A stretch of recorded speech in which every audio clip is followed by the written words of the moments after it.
আপনাদেরকে একটা জায়গায় স্পষ্ট করতে চাই, আওয়ামী লীগ কোনো রাজনৈতিক দল না।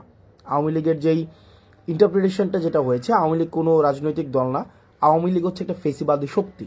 এই ফেসিবাদী শক্তির একটা হচ্ছে ফেসিবাদী সংগঠন রয়েছে। তাদের যে ভিত্তিটা, সেই ভিত্তিটা হচ্ছে এটা মিথ্যার উপরে প্রতিষ্ঠিত, এবং তাদের যেই হচ্ছে ব্যাকগ্রাউন্ড, তাদের যেই প্রচারণা, এটা হচ্ছে মিথ্যা। তাদের ম্যানিফেস্টো হচ্ছে মিথ্যা এবং প্রপাগান্ডা।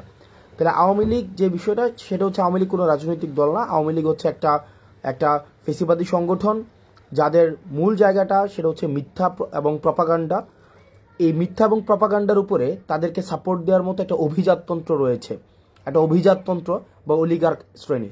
এই অলিগার্ক শ্রেণীটাই হচ্ছে আওয়ামী লীগকে কিন্তু এতদিন পৃষ্ঠপোষকতা দিয়েছে, এবং এই অলিগার্ক শ্রেণীর সাথে আওয়ামী লীগের একটা রিসিপ্রোক্যাল সম্পর্ক ছিল, যে আওয়ামী লীগ তাদেরকে ফেসিলিটেট করেছে।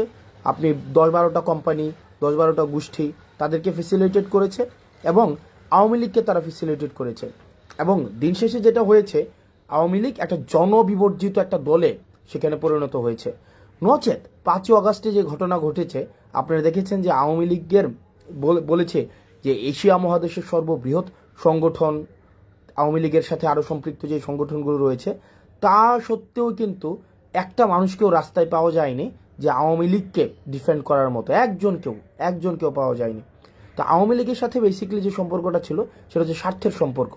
এখন এই ফেসিবাদ পরবর্তী সময়ে আওয়ামী লীগ তো এই দীর্ঘ 1.5 দশকেরও বেশি সময় ধরে আপনার ন্যূনতম যে আপনার যেটাকে বলি যেই মৌলিক অধিকার ছিল, নাগরিক অধিকার ছিল, এই নাগরিক অধিকার পর্যন্ত কিন্তু আওয়ামী লীগ আপনাকে দেয়নি।